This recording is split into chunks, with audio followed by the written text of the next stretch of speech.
Welcome to my YouTube channel. This is Dr. Michael Salla. This is the audio version of an article that just came out this morning on my exopolitics.org website.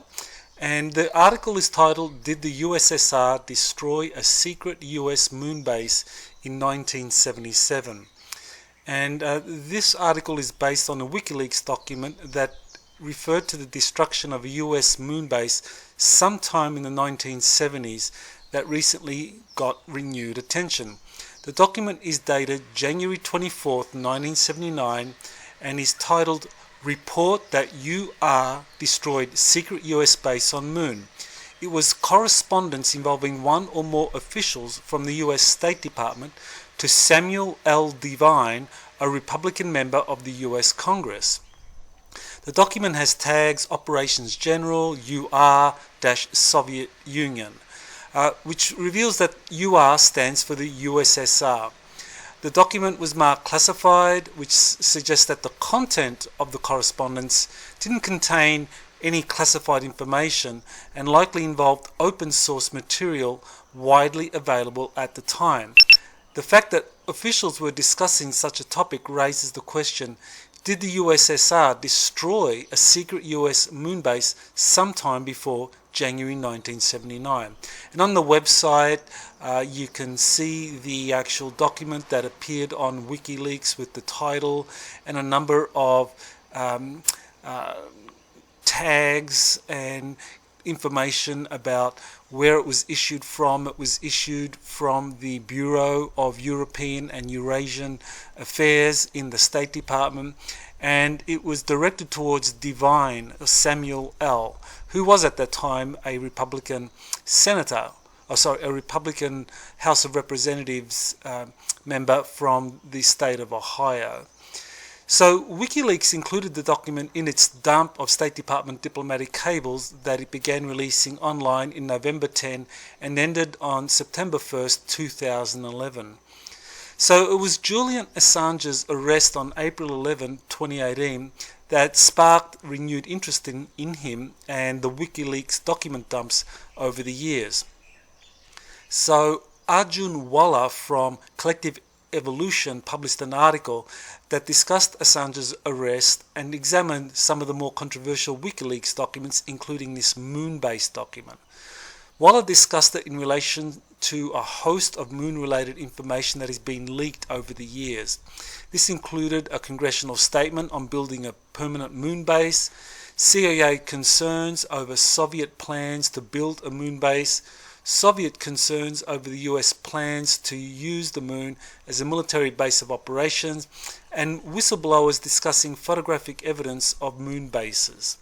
Arjun Walla's article is an excellent overview of this data, so I do recommend it. So you can go see it. There are links in my exopolitics.org article. So in order to ask the question or answer the question of whether or not the USSR destroyed a secret moon base in the 1970s, we need to go elsewhere to get answers. And where we can find answers are in the audio letters of Dr. Peter Beda, who was the General Counsel of the Export-Import Bank from 1961 to 1967. He was appointed under President John F. Kennedy. He had high-level sources who confided to him what was happening behind the scenes in space from the 1960s to the early 1980s. And it's worth mentioning that Peter Beda, today we would recognize him as a white hat, someone who was a conduit of information for white hats within the US political system, the national security system, that wanted information to get out. I have discussed at length what happened to President Kennedy when he was trying to get out information about UFOs. He was assassinated. Peter Beda was part of his administration, and I think he was part of that group that really wanted to get information out. So they were the white hats. They were really kind of under the control of the Majestic 12 group, the dark hats, who were really in power after Kennedy's assassination. But nevertheless, Peter was able to come forward And it's really worth emphasizing that Peter was the first genuine insider to come forward with details about secret space programs. Today, I mean, there are many people that talk about secret space programs, but Peter was really the first to do so in the 1970s, and he had a lot of information from different insiders at that time. So he described how the US and USSR were fiercely competing both in a race to the moon and in the development of particle beam weapons that could operate between the moon and Earth. It was clear that whoever developed a particle beam weapon or a directed energy weapon that could operate from the moon would possess an overwhelming strategic advantage. I mean, clearly, when you're looking at nuclear weapons, the Cold War, a particle beam weapon that was placed on the moon and had power to reach the Earth, could in theory destroy any satellite or destroy any satellite, any nuclear missile that was launched. So this was Peter's revelation at that time. So according to Peter, while the US was forging ahead in the race to the moon, as we well know, the Soviets were ahead in developing particle beam weapons or directed energy weapons. So he states this in his audio letter 26 that was released on September 30, 1977.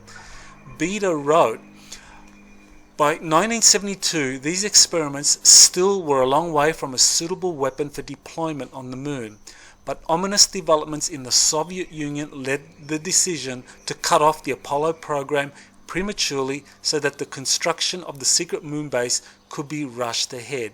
End quote. So the US was definitely leading the Apollo program or the race to the moon, but the Soviets were ahead as far as this kind of directed energy weapons development was concerned. According to Beda, Diego Garcia, which is the base in the US naval base in the Indian Ocean, and there is a map of it that I can refer you to just here. You can see it's right in the middle of the Indian Ocean, and it's just kind of like slightly southwest of India, just below the Maldives, and between Africa and India. So this is a very secretive base, and there have been a number of references to Diego Garcia being used for this kind of secret space program that the Navy has been involved in, going all the way back to the 1940s when they were getting information about flying saucer technologies. So Beda says that Diego Garcia is where this secret space program was launching craft to the moon to build a manned facility that could be used as a weapons platform from the moon that could be targeting the Earth to give the US a decisive strategic advantage over the USSR. So Beda wrote, quote, "Early in 1973, soon after the supposed end of the American moon program, we began hearing about a place called Diego Garcia in the Indian Ocean. Supposedly we were merely building a communications installation there, yet the drastic step was taken of relocating all the 20,000 or so natives of this little island to other areas. More recently, we have heard about Diego Garcia as the site of a new American naval base. But, my friends, you still haven't heard the whole story. Diego Garcia, my friends, is the new spaceport from which secret missions to the moon have been launched during the building of the moon base." End quote. So this was Beda writing about this in 1977, and it's worth keeping in mind that William Tompkins actually was saying that there was an attempt to build, for the Navy to build a manned space platform on the moon, but this came to an end after the extraterrestrials objected. Well, according to Beda, the Navy was using Diego Garcia to do precisely that. It wasn't so much a warning from the extraterrestrials that stopped this project from going forward, according to Beda. So Diego Garcia was the ideal location for a space launching pad, according to Beta, and he wrote, unlike Cape Canaveral, where Saturn rocket launches are impossible to hide, Diego Garcia is remote and isolated, and even the natives are no longer there to watch what goes on. What's more, Diego Garcia is practically the perfect moon port, located as it is almost on the Earth's equator, and a space vehicle launched eastward into orbit from Diego Garcia passes over a nearly unbroken expanse of water for more than half the circumference of the Earth. The only means of monitoring the early flight of a spacecraft launched from Diego Garcia, therefore, is from ships. End quote. So there's a video, a YouTube video that I have in the article where you can watch a little bit about Diego Garcia. It goes for just under 8 minutes, and it's very informative, but definitely its remote location and the fact that you can only really view it from the ocean itself by ship. You can't land on the island. There are no natives on the island. They were all removed. Only military personnel are allowed on the island. So really it is the perfect location, and especially as it's on the equator, so it's quite easy to launch rockets from there to go to the moon. So in the 1970s, this was what was happening there, and that kind of dovetails with what William Tompkins had to say about the Navy's plans to build a moon base with 5,000 people that could be used. So in his 1977 newsletter, Beta wrote about the information he received from his sources about the US moon base. Quote, I was first alerted to the existence of a secret base on the moon last November 1976, but it's been one of the best kept of all Rockefeller's secrets. It was only a few weeks ago that I was able to confirm its existence and learn the complete story, and since that time, events have moved with lightning speed. End quote. So this is one of the things in the Peter Beta material. He talked a lot about the Rockefeller faction, the Rothschild faction, and the Bolshevik factions, that these were three factions that were fighting it out for global authority. And in the 70s, the Rockefeller family was a very powerful political and economic family. But according to Beta, they were kind of eclipsed and eventually taken over by the Bolshevik faction. So quite an intriguing story. Well worth exploring if you're interested. So Beta went on to give details about the deadly race to develop particle beam weapons as it played out in 1977. Quote, throughout this year, an unseen but deadly race had been underway to see who could get an operational particle beam first, the Rockefellers at their secret moon base or the Soviet Union in Earth orbit. By late spring, a Salyut manned spacecraft was launched that carried out preliminary tests of beam weapon technologies using lasers in order to simulate the particle beam. End quote.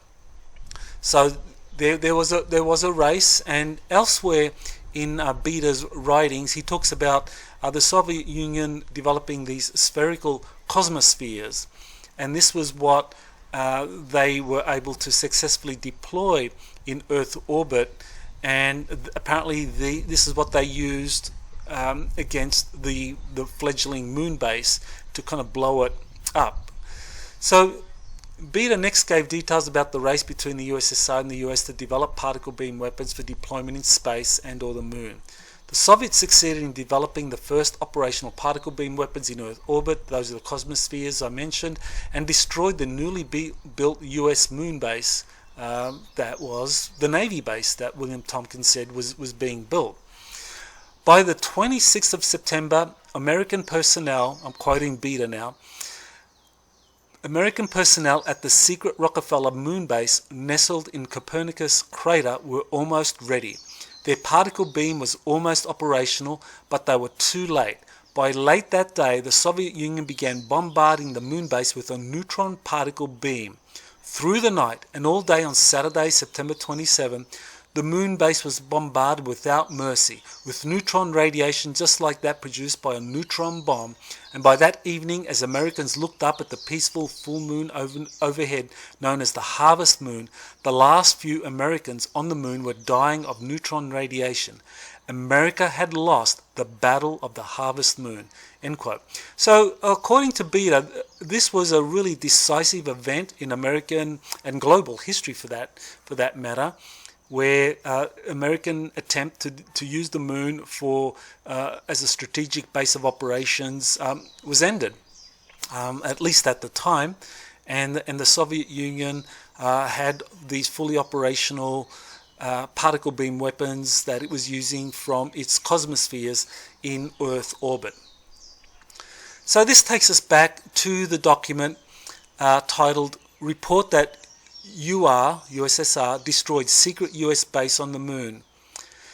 Now it's unclassified, and the date it was created in 1979 suggests that the most plausible explanation for what it involved was a discussion between congressional and State Department officials about Beta's Harvest Moon battle, or some other unclassified material regarding destruction of a US moon base and the development of particle beam weapons. Beta's article came out in 1977, so it's quite feasible that by 1978 there were discussions within the different groups of the US national security system involving this congressman who wanted to find out, well, you know, what's going on here? What is the truth behind these kind of rumors, according to the Beta material, that there was a US base on the moon that was destroyed. So, you know, this was open source material that was discussed in 1977 by Beta, and so it was understandable that if there was a dialogue between a member of Congress, Samuel Devine, and the U.S. State Department about this kind of these rumors that there was a base destroyed by the USSR, that this was unclassified because the Beta material was open source material, and presumably whatever the State Department officials responded didn't involve any classified material that they were sharing with the congressman. So the question is, why would congressional and State Department officials be interested in such information, and more importantly, what did they have to say about it? So in the article I finish off by saying a Freedom of Information Act request will help answer such questions. Well, just to let you know, I did actually file that Freedom of Information Act request, and it was received by the State Department, and here is a copy of it. It's acknowledging that my request was filed today on April 19, seeking correspondence between the Department of State, Bureau of European and Eurasian Affairs, and Congressman Samuel L. Devine about the report that the USSR destroyed the secret moon base, and giving the time of the date and so forth. And so I hope to hear from them about what was discussed between the congressman and the State Department, what they revealed. But my guess is that this information almost certainly involved the Beta material, because that really fits what was going on at that time in 1979 when this report was apparently written and then passed on to Congressman Devine. So that's it for now. I will keep you updated on anything that comes to me from the State Department, and feel free to comment in this YouTube video or on my website if you have any more information about this particular moon base, its destruction, and even Beta's material on the Harvest Moon battle. So thank you and aloha. This has been Dr. Michael Salla.